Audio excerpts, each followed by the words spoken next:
সংসার সংসার চ্যানেলে স্বাগত। সারদা মাকে প্রণাম জানিয়ে আজকে মায়ের কথা শুরু করছি। মা শব্দটা বড় মধুর, ভীষণ আন্তরিক। মা বলে একবার ডাকলে মায়েরও যে কি আনন্দ হয় সে মাই জানেন। সারদা মা এমন একজন মা ছিলেন, বিশ্বজননী তো ছিলেনই, সেটা তো তিনি তার কর্মের দ্বারা করেছেন, কিন্তু তার আন্তরিকতাটাই ছিল মাতৃসুলভ, মানে তার ভেতরটা একদম মায় ভর্তি ছিল। যখন ধরুন তিনি ছোট্টবেলায় সারদা মা, তখন আমি সেই কথাগুলো বলেছি, কত ছোট দু ভাইকে মাতৃস্নেহে সেই নদীতে নিয়ে যাচ্ছেন, আমোদর নদে চান করাচ্ছেন, আবার তাদের খিদে পাবে বলে তাদের খাওয়ার ব্যবস্থা করে নিচ্ছেন, মুড়ি নিয়ে গেছেন। গরু খাবে বলে, কত ছোট মেয়ে তখন, উনি দল ঘাস কাটছেন জলে নেমে, গরু খাবে। মানে মায়ের যে স্নেহ আর সন্তানকে যত্ন করা, খাওয়ানো, তার যে একটা কি অদ্ভুত সেবা ছিল না, সেটা মানে আমরা যত পড়ি তত মানে মুগ্ধ হই। মায়ের কাছে এবার একটু কিছু সেই প্রসঙ্গে কথা বলি। মায়ের কাছে একবার একজন ভক্ত এসেছেন মানে আর একজন ভক্ত, তাকে সন্ন্যাসী, তাকে নিয়ে এসেছেন মায়ের কাছে। তারা যখন মায়ের বাড়িতে এসেছেন তখন মায়ের ওই জয়রাম বাটিতে নিজের ঘর করে দিয়েছেন সারদা মহারাজ, আর সবাই মিলে মায়ের তখন, কারণ মামাদের সঙ্গে থাকতে মায়ের অসুবিধে হতো, অনেক ভক্ত তো মায়ের ওখানে যেত, মামাদেরও অসুবিধে হতো, মায়েরও অসুবিধে হতো। আমি তো মামাদের কথা আগেই বলেছি, বা মায়ের বাড়ির কথা, যে ওখানে মাকে একটা মাটিরই কোঠা বাড়ি করে দেওয়া হয়েছিল 4টে ঘরে। মায়ের খুব সুবিধে হতো, ভক্তরা আসলে ওখানেই থাকতেন। তো এই ভক্ত এসেছেন, দেখলেন মা ঘরে নেই, তা ভক্ত মায়ের জন্য যেটুকু যা এনেছে মাকে মায়ের দরজার সামনে রেখে তারা উল্টো দিকে কালী মামার বাড়ির কাছে যাচ্ছেন। তখন মা কালী মামার বাড়ি থেকে বেরোচ্ছেন, ওনার দেখেই মা ওখানে একটা পাথরের ওপরেই বসে পড়লেন। তখন ভক্তরা মাকে প্রণাম করলো, উনি আশীর্বাদ করলেন, আবার উনি একটু মুখে হাত দিয়েও আদর করতেন।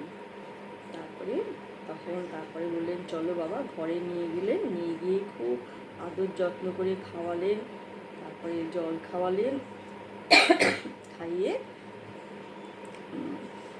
মা মানে এত সুন্দরভাবে ওনাদের সঙ্গে আদর যত্ন বা এমন করতেন, আন্তরিকতা, যে ওই কিছুক্ষণের মধ্যেই যিনি নতুন গেছেন তিনি একদম মোহিত হয়ে গেলেন। মনে হলো তার কার কোনো দ্বিধাদ্বন্দ্ব মনে নেই, তিনি খুব আনন্দ পেলেন। এবারে উনি একটু মায়ের কথা বলছেন যে মা মানে আমরা তো জানি লাল নরুন পাড় শাড়ি পরতেন, হাফ ঘোমটা দেয়া। অন্য সময় তো সেই বাইরের লোকের সামনে তো আগে তো মা সেই চাদর চাপা দিয়ে থাকতেন, তা এরা হয়তো অল্প বয়সী বলেই মা হাফ ঘোমটা দেয়া, সামনের দিক দিয়ে চুলগুলো ছড়ানো, পায়ে আবার একটা লোহার আংটি, আসলে মনে হয় বাতের অসুখ ছিল তো ওই জন্য বোধহয় ওসব করতেন, হাতে 2টি বালা আর গলায় রুদ্রাক্ষের মালা, আর অপূর্ব একটা মমতা মাখা দৃষ্টি, আর বেশ লম্বা, আর স্বাস্থ্য কিন্তু বেশ সুগঠিত। তা উনি ওদের দিকে বললেন যে বাবা কি তোমার বন্ধু? তখন উনি বললেন ইনি আমাকে ঠাকুরের কাছে নিয়ে গেছে, আর আমি একে আপনার কাছে নিয়ে এসেছি।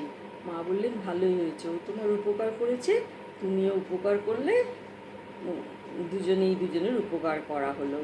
এবারে মহারাজ একটুখানি পড়ে দিই, কেননা মায়ের এত বর্ণনা সব জায়গায় আমরা পাই না। এটা হচ্ছে স্বামী শারদেশানন্দ মহারাজের মাতৃ সমীপে থেকে একটু পড়ে দিচ্ছি। মায়ের করতল ছিল রক্তাভ, এটা আরও আমি অন্য জায়গায় পেয়েছি, অনেকেই তা দেখার সুযোগ পেয়েছেন। পদতল ছিল লাল, ঠিক স্থলপদ্মের আভা, মাথায় ছিল সুদীর্ঘ ঘন কালো একরাশ চুল, সূক্ষ্ম রেশম সুতোর মতো উজ্জ্বল, মসৃণ, সামনের দিকটা অল্প কোঁকড়ানো, সুগঠিত মুখে দীর্ঘ নাসা, অপূর্ব সুন্দর, দৃষ্টি প্রশান্ত, স্থির, কৃপা মাখানো।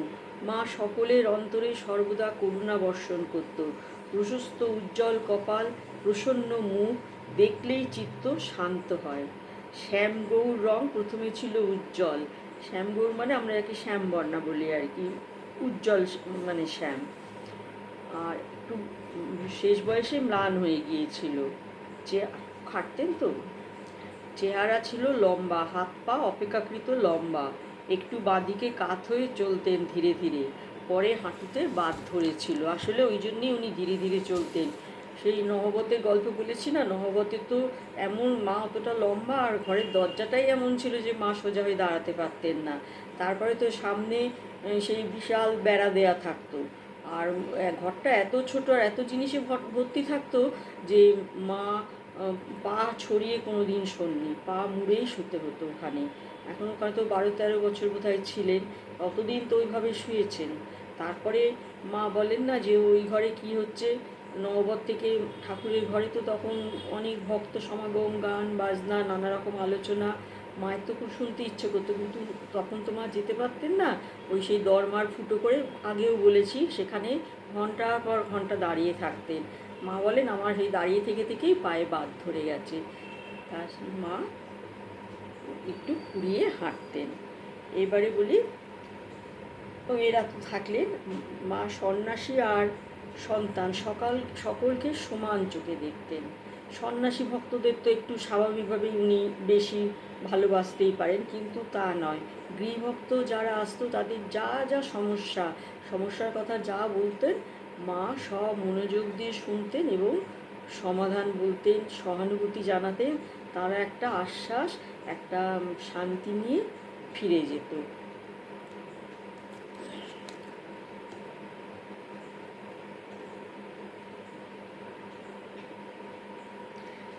এবার জয়রামবাটিতে ভক্ত সমাবেশ হয়েছে। মাঝে মাঝে জয়রামবাটিতে তখন খুব লোকজন আসছে, জয়রামবাটিতে অনেক ভক্ত এসেছেন। কিন্তু মায়ের এমন নজর, মা কোন ভক্ত কি খাবে সব বলে দিতেন রাঁধুনি মাসিকে। আগে তো নিজেই করতেন, পরের দিকে তো আর মা পারতেন না। কোন ভক্ত কি খাবে, কতটা পরিমাণে রান্না হবে, আবার কখানা রুটি হবে, সব বলে দিতেন। তারপরে বসে থেকে থেকে খাওয়াতেন যত্ন করে। তারপরে সবার খাওয়া হলে তখন স্ত্রী ভক্তরা খেতে বসতো। আগে পুরুষ ভক্তরা খেয়ে নিত, মা তারপরে একটু প্রসাদ করে দিতেন, তারা সেই প্রসাদ ভাগ করে খেত। তারপরে স্ত্রী ভক্তরা সবাই খেতে বসতো।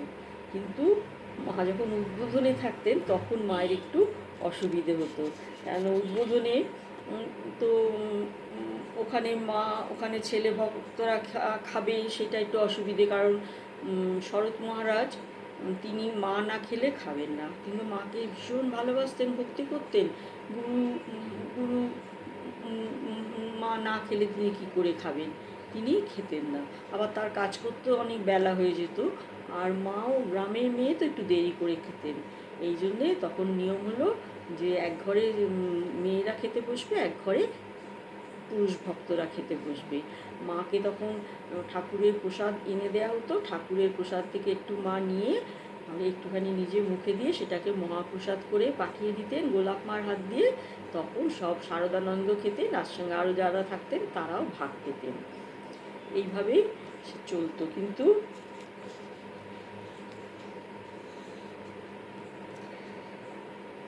এইবার জয়রামবাটিতে একবার মায়ের জন্মদিন। এখন মায়ের জন্মদিন খুব বড় করে হতো, ভক্ত সব গেছেন। এখন ভক্তরা ভেবেছে, মা তো সবসময় সবাইকে খাইয়ে খান, এবারে ভক্তরা ভেবেছেন যে আগে মাকে খাইয়ে খাওয়াবেন। কিন্তু ওরা কিছু বলছেন না, জল্পনা করছেন। একজন আবার অতি উৎসাহী সন্ন্যাসী মহারাজ, তিনি আবার মাকে গিয়ে বলেছেন, মা আজকে আমাদের ইচ্ছে আপনি আগে খান, তারপরে আমরা খাবো। মা আর কি বলবেন, মা তো কারোর কিছুতে প্রতিবাদ করতেন না। মা নিমরাজি, মা ঠিক আছে। তারপরে ঠাকুরের পুজো হয়ে গেল রামকৃষ্ণদেবের, তখন সেই ভোগ হয়ে গেল। তখন সেই ভোগ আরও সাজিয়ে গুজিয়ে মাকে দেয়া হলো। মা সেই যন্ত্রের মতো গিয়ে বসলেন, বসে সেই এটা থেকে একটু করুণ দৃষ্টিতে খাবারগুলোর দিকে তাকালেন। তারপরে এটা থেকে একটু খাচ্ছেন, ওটা থেকে একটু খাচ্ছেন, খুব সামান্য খেয়ে সামনের ভক্তকে বললেন, বাবা ছেলেরা না খেলে আমার গলা দিয়ে ভাত নামে না, তোমরা এবার খাওয়া শুরু করো বলে উনি উঠে হাত মুখ ধুয়ে সামনে বসলেন। ছেলেরা সব খেতে লাগলো। মায়ের এবারে পরম শান্তি হলো। কিন্তু যে ভক্ত ওই কথা বলেছিলেন তিনি তো ভীষণ মানে দুঃখ পেলেন যে তিনি বাড়াবাড়ি করতে গিয়ে মায়ের নিয়ম ভেঙে দিলেন। মা তো সবাইকে খাইয়ে তারপরে সন্তুষ্ট মনে খান, মায়ের আজকে আহারটাই হলো না। কী আর করা যাবে, মা তো খেয়ে উঠে গেছেন। আর ভক্তরও শিক্ষা হলো। ভক্তদের দিকে মায়ের খুব নজর থাকতো, এত যত্ন করতেন না উনি। কোন ছেলে ভক্তদের মানে উনি ক্ষীণ দেহ, ম্লান মুখ একদম সহ্য করতে পারতেন না, দিনহীনের মতো পোশাক, যার জন্যে সবার সব খোঁজ খবর নিতেন। তারপরে মায়ের কাছে তো অনেক মাকে শাড়ি টাড়ি দিত ভক্তরা। মা ওই ভক্তদের ওই ছোটো ছোটো অল্প বয়সী সব ছেলে, ওরা সব ওই সাদা সাদা ধুতি পরে থাকে, এটাও মায়ের পছন্দ হতো না। দেখুন মা কি ভালোবাসা, সব দিকে খেয়াল। ওর মায়ের পছন্দ হতো না, তখন মা নিজের পাওয়া সব কাপড় ভক্তদের দিয়ে দিতেন। খাবার দাবার তো দিতেনই, আবার কাপড়ও দিয়ে দিতেন। আবার বুঝে বুঝে দিতেন কোন ভক্তর কীরকম পছন্দ, কে সরু পরবে শৌখিন পরবে তাকে শৌখিন শাড়িটা দিতেন, কে মোটা ভালোবাসে, কে বেশি কাপড় ছেড়ে তাকে আবার দুখানা দিতেন। এত সমস্ত খেয়াল রাখতেন মা। এবারে একবার এক মহারাজের পরিস্থিতি বলি, এটা তখন উদ্বোধনে, মানে মায়ের কথা তো বলে শেষ হয় না যতই বলি। উদ্বোধনে মা যখন থাকতেন তখন অনেক মহারাজ ব্রহ্মচারী সব থাকেন, তাদের এক একজনের এক এক রকম মন মতামত, যে যা নিজের মতো চলে। একটা তো কিন্তু একটা পুরো প্রতিষ্ঠানে তো নিয়ম আছেই। তা ওইখানে এক মহারাজ ছিলেন, ডাক্তার মহারাজ, স্বামী পূর্ণানন্দ। ওনার রোজ আসতে দেরি হতো, যার জন্য রাত্রিরে খেতে ওনাকে খুব গঞ্জনা সহ্য করতে হতো। মায়ের খারাপ লাগতো। একদিন ওরকম খুব রাত করে এসেছেন, ওকে খুব বকা হয়েছে, মানে গঞ্জনা দেওয়া হয়েছে, এত দেরি করে আসো, কী করো, তোমার জন্য আমরা বসে থাকি, এরকম হয়তো কিছু বলা হয়েছে। তখন মা ওনাকে কাছে ডেকে নিলেন। উনি আস্তে আস্তে মিষ্টি করে জিজ্ঞেস করলেন, বাবা তোমার এত রোজ রাত হয় কেন? তখন তো কেঁদে ফেলেছেন মহারাজ, বলছেন, মা আমাকে রাজা মহারাজ বলেছেন যে 10,000 রোজ জপ করতে, আর 10,000 জপের মধ্যে যদি ভুল হয় আবার শুরু থেকে করতে, না হলে সব জপ রাক্ষসে খেয়ে ফেলে। মা তো শুনে হেসে ফেলেছেন, বলেন, বাবা রাক্ষসে আসলে তোমরা এখন অল্প বয়স, তো তোমরা সরল বাচ্চা আর ছেলে, আর তোমাদের এখন চঞ্চল মতি, তোমাদের মনস্থির করার জন্যে ও তোমাদের ওরম করে বলেছে। রাক্ষসে জব খেয়ে ফেলে ওসব নয়, তুমি এবার থেকে ঘন্টা করলেই খাবার খেতে আসবে, আর যখন সময় পাবে তখন জব করে দেবে। তখন থেকে আর মহারাজে আর মানে আসতে দেরি হতো না, সময় খেয়ে যেতেন।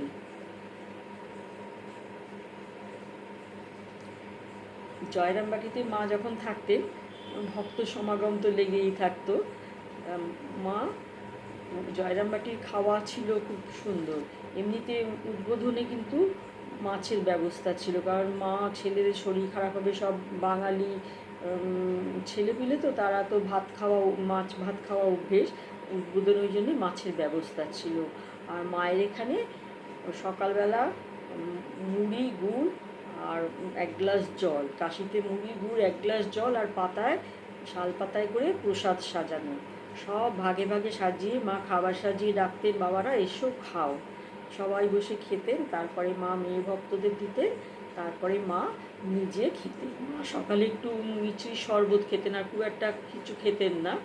আর ওই একটু প্রসাদ হয়তো একটু মুখে দিলেন, দিয়ে একটু মুড়ি খেতেন। আর মুড়ি আবার যখন দাঁত পড়ে গিয়েছিল তখন মানে নিজের জন্যে কি ত্যাগ ভাবা যায় না, না?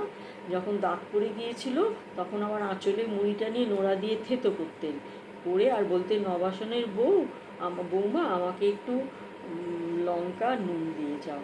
বুঝুন কী খাওয়া মায়ের। আর জয়রামবাটিতে তারপরে দুপুরবেলা খাওয়া হতো ডাল, কলাইয়ের ডাল, ভাত, পোস্ত, একটা ঝাল তরকারি, তারপরে চাটনি। আর আগে তো মা নিজে হাতেই করতেন, পরে যখন পারতেন না তখন লোকের ব্যবস্থা হয়েছিল, রাঁধুনি মাসি ছিল, সব এইসব রান্না হতো, কখনো কখনো ভাজা, শুক্তো এসবও হতো, আর মাঝে মাঝে মাছও হতো। আর মা সব আসুন সব লাইন দিয়ে পাততে হবে, ভীষণ উনি সব খেয়াল করতেন। লাইন দিয়ে আবার সমান সমান দূরত্বে পাততে হবে, থালাগুলো সব আসনের সামনে রাখতে হবে, গ্লাসগুলো সব সাজিয়ে জল দিয়ে রাখতে হবে। এই রকম করে যত্ন করে মা খাওয়াতেন। তারপরে খাবার রেডিও হয়ে গেলে বলতেন, বাবারা বেলা হয়ে গেছে, এসো খেতে বসো। সব এসে খেতে বসতেন। আবার কেউ যদি না আসতো আঁচল দিয়ে মাছি তাড়াতেন বসে বসে। আর কারোর যদি একদমই আসতে দেরি হতো, নিজে তো খেতেনই না, খালি রাস্তার দিকে তাকিয়ে থাকতেন আর বলতেন, আহা বাচ্চা কত খিদে, কষ্ট পাচ্ছে। দেখুন, কেউ তো ওনার গর্ভজাত নয়, কিন্তু কি স্নেহ ভেতরে, নিজের মাই এতটা পারে না। তারপরে তারপরে সেই সব খাওয়াতেন বসে বসে, সব আবার কার কী লাগবে, কে কতটা ডাল নেবে, কার খাবার ভাত ফুরিয়ে গেছে, বসে বসে খাওয়ানো হতো। সব খেয়ে দিয়ে হাত মুখ ধুয়ে আসলে সবার হাতে একটি করে পান ধরিয়ে দিতেন। ভক্তরা পান খেয়ে ঘুরে বেড়ালে মা খুব খুশি হতেন, খুব পান খাওয়ার চল ছিল তো তখন। এই ছিলেন আমাদের মা। আজ এই পর্যন্ত, একটু মায়ের বাণী বলে শেষ করছি। একদম মায়ের মৃত্যুর আগেকার, তখন কথা বলতে পারছেন না, তাও তিনি বলেছেন,